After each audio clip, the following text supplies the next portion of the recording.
Hi, welcome to Making All the Plans. I'm Connie, and if we haven't met before, I'm a busy mom of 2 active kids, and both my husband and I have full-time careers. My goal is to share with you how I stay on top of all life throws at me in one planner so that you might be able to do the same.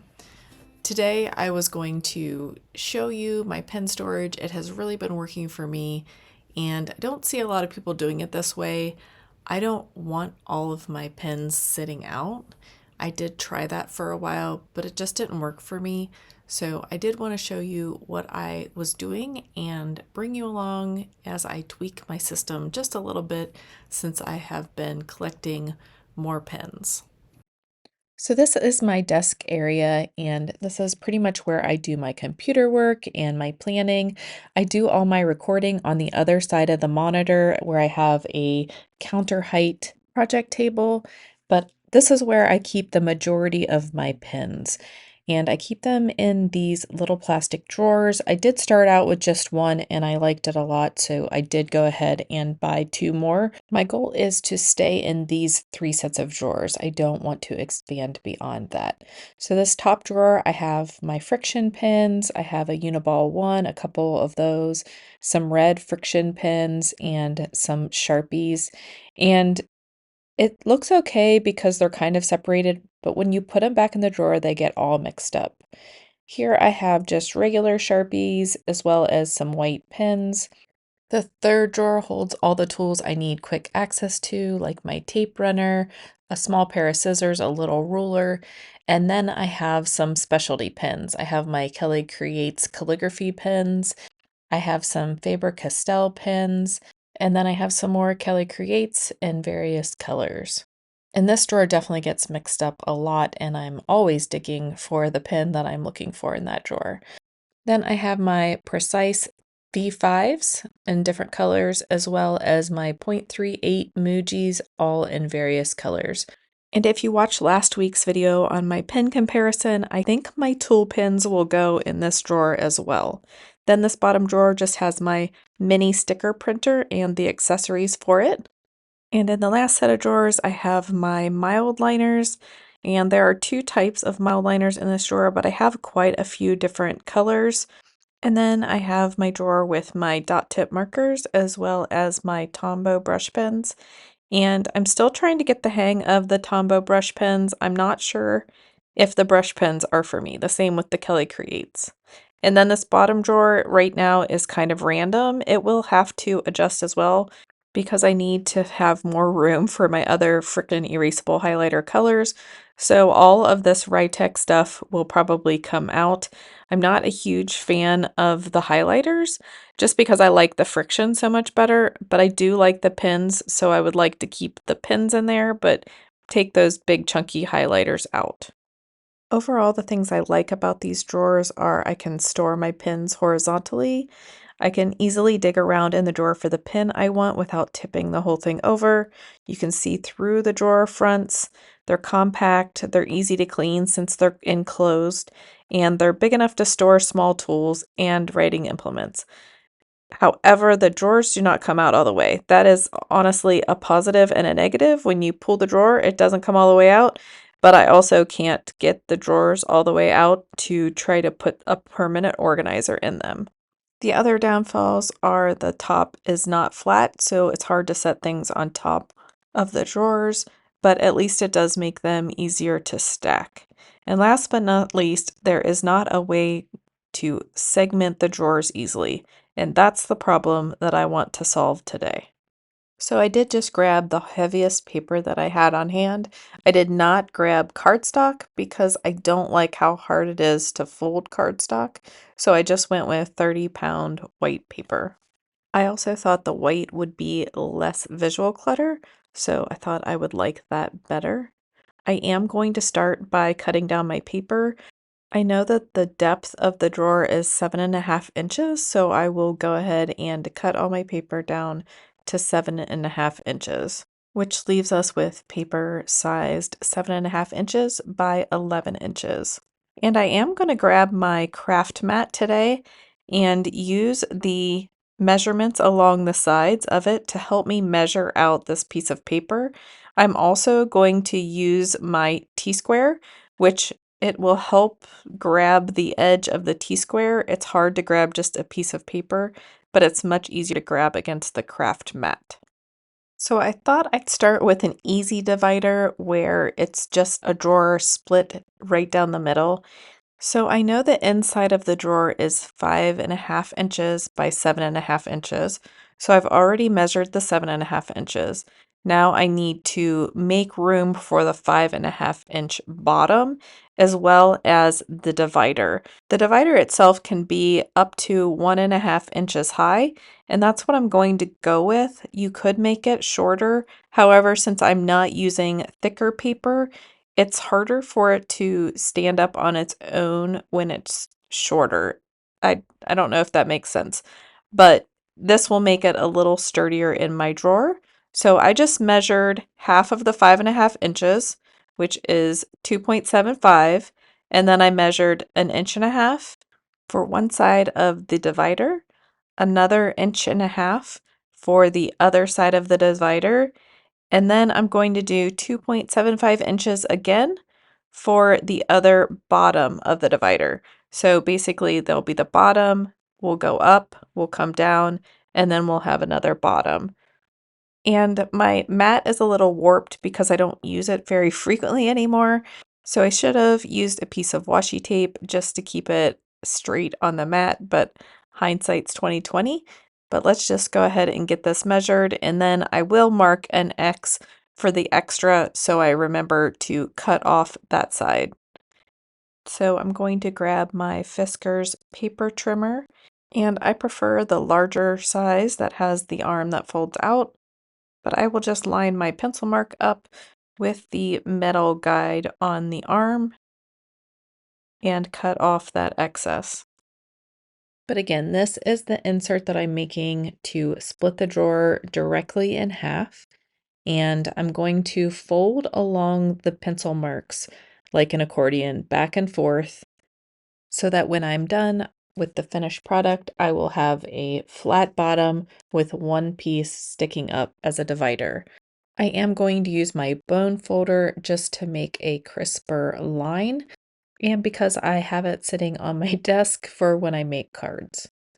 So to make this a little easier for me, I thought if I folded in the two edges first, that would be easier. I don't know that it necessarily made it any easier or more difficult than just folding it accordion style back and forth, but I was also trying to envision exactly how this was going to work out. But as you can see, that last line there, that is the actual middle part of the divider. So I'm going to fold it. And I also decided that I wanted the pencil marks on the inside of my divider so that I didn't actually see the pencil marks. Again, it's just more of a visual thing. So there is the middle of the divider, and then I will fold the other sections back upon themselves the other way. But when you lay it flat in the drawer, it will just have one divider right up the center. I am going to tape down the middle just so that sticks together and it's a little sturdier. And this is my ATG tape gun. Again, not necessary. Any tape or glue would do for this. It's just what I have sitting on my desk. So there's my first divider. Again, that is just dividing the drawer at the halfway mark. So let's go fit it in the drawer. This is going to be where my precise V5s are and my Muji .38s. And again, the inside of the drawer is 5.5 inches wide and 7.5 inches deep and about 1.5 inches high. So this should fit in just about right, and split my drawer in half, giving equal amounts of room to each pen style. And it is a little flexible, but I am okay with that because normally I have all the pins in there minus one or two. So the fact that it will move around a little bit when the pins aren't in there won't bother me. I just like that the pins aren't going to get all jumbled up together. This next one, I just want one side to be a little bit bigger than the other side. So one side I'm going to have 3.5 inches of space, and the other side I'm going to have 2 inches of space, but I still want that divider to be 1.5 inches tall. So I need 3.5 inches on one side, and then 1.5 inches going up the one side of the divider, 1.5 inches coming down the other side of the divider, and then 2 inches for the smaller side of the divider. So let's go ahead and get the lines down. So I will mark it at 3.5 inches, 5 inches, 6.5 inches, and 8.5 inches. And that will leave me with 2.5 inches that I will need to trim off before I do my folding. And I do have 2 drawers that I want to make this way, so I'm going to go ahead and draw my lines for the second one as well before I trim off the extra and do the folding. It definitely would be easy if I wanted to have all the drawers the same, but of course I like to vary things so that it works best for me. If you've watched any of my videos, any planner videos, any setup videos, anything like that, I am always modifying things to try to make them work as best as I can for me and make me as efficient and productive as possible. So let's go ahead and get these 2 sheets folded. This time I started on the part that sticks up the divider part. And I thought this worked a little bit better. This is a little bit harder to fold just because it isn't even sides like the first one was, but it did come together pretty quickly. So I think that'll work good. And I'm just double checking my measurements before I run a little tape along the middle to hold it together a little bit better. So I'm going to do that, and then I'll fold the other one, and then we will get them put in the drawers so that my pins are nice and happy. I do plan on putting them in the drawer backwards from each other. So in one drawer, I want the 2 inches on the left side and the 3.5 inches on the right side. And in another drawer, I actually want it reversed. So 3.5 inches on the left side and 2 inches on the right side. So now that I have these two put together, let's go ahead and get them in the drawers. The first drawer will be my friction highlighters and then my Rytech pins. And in this setup, the friction highlighters are getting the smaller space and the Rytech tools are getting the bigger space. So I must have trimmed this a little short, so there is a little bit of room on each side. I did decide to grab some repositionable tape and just put a little bit on the bottom so that it doesn't move around in the drawer. I am putting my friction highlighters on the smaller side and the Rytech pins on the bigger side, but since this video has been taped, this has been flipped around. So I think I made a different insert, one that actually was the right size.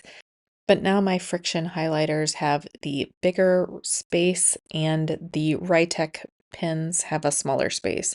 I did go ahead and move the Rytech highlighters out of these drawers. I think my daughter has now stolen those anyway. But this is the prime real estate for the pins that I am gravitating towards or the pins that I am using or trying to use more frequently in my handwriting. The other drawer that is getting this divider is my dot markers and my Tombow brush pens. I do have a bunch of the dot markers. They came in a lot of different colors, so there are just a bunch of those, and they needed a little more space than my Tombows. I don't have a big collection of Tombows. Again, those are one of the types of pens that I am trying to get more comfortable with. So they don't get a lot of real estate. I don't plan on buying any more unless I decide that I love them. So right now they are just getting the 2-inch section, whereas the dot markers are getting the 3.5-inch section. And although I don't use all the colors, I do like to have everything together as a collection. So I won't break those up, even though I only use about, I don't know, maybe 5 of the colors. Okay, so we have one more drawer that needs a divider. Let's go ahead and get started on that one. This divider is going to be a little trickier than the other ones because I am going to divide it in 3 sections. And unfortunately, I will need 2 pieces of paper in order to do that. So the drawer is 5.5 inches wide, and I decided that I wanted 2 sections that were 2 inches each and a section that was 1.5 inches.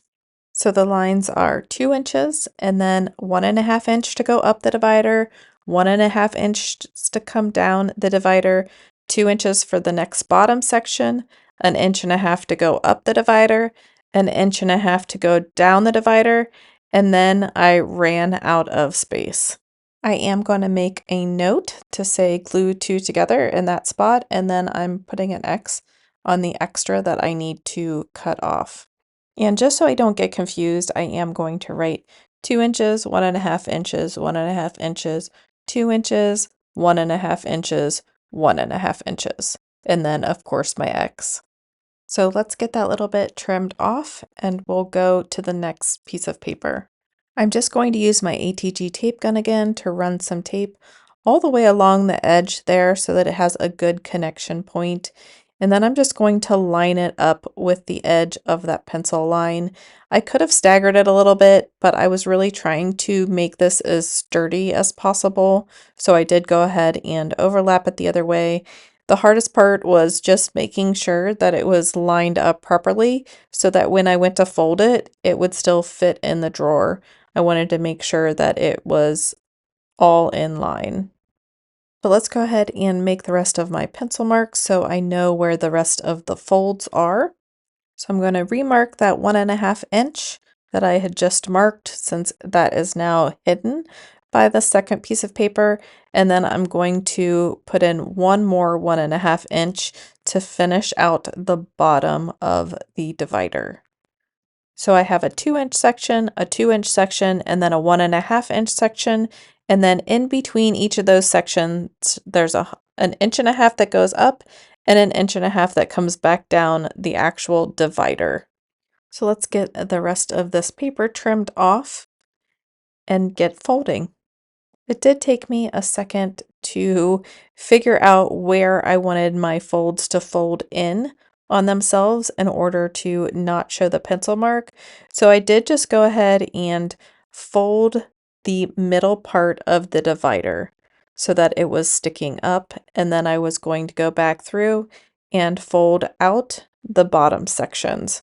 So that's what I'm going to go ahead and do here.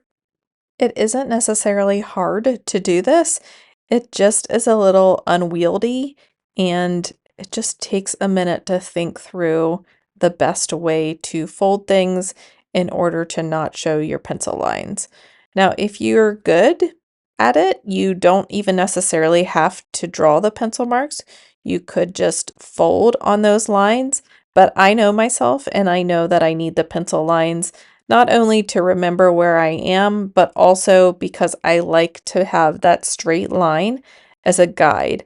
I'm not very good at folding straight lines or drawing straight lines, actually. It is much better if I use the tools at my disposal in order to make those straight lines. So that is why I take my time, use the T-square, make sure that everything is lined up as good as possible. Now I'm just marking where I want the tape to be so that I don't accidentally tape the wrong sections together. So let's fold this together so that the tape adheres, and then we'll get it laid out and get put in the drawer. So the reason why I split this into 3 sections, even though there are 2 sections for Kelly Creates pins, one is for the brush pins and one is for the fine liner pins. So I'm going to have Faber-Castell in one section, the Kelly Creates brush pins in another section, and the Kelly Creates fine liner pins in the other section. So I did implement this system a few months ago and I have been using it ever since. I didn't want to put this video out until I made sure that they actually stood up, and I think they're doing great. If I wanted to make them a little sturdier, I could have made them out of cardstock, but I do think that the heavier paper works great. I am going to have to switch some things up soon because I do want to have a space for my new tool pins. I really like those. They're from Office Depot or Office Max. But I think I'm going to put them in this bottom drawer with the friction pins and move the Rytech somewhere else. But really, these drawers are working very well for me right now, and I'm very happy that I took the time to do them. You might think it's funny that this top drawer doesn't have a divider, but I really like digging through things sometimes, and that top drawer satisfies that. It also allows me to throw any random pin that I'm currently using in there. So my Ritex that I really like, I can move in that drawer and then the rest can go somewhere else. But let me know in the comments down below how you'd like to store your pins. I know we're all different and we all have different spaces and needs for our pins. But if you like this video, don't forget to hit like and subscribe, and thank you for watching to the end. I'll see you in my next video. Bye!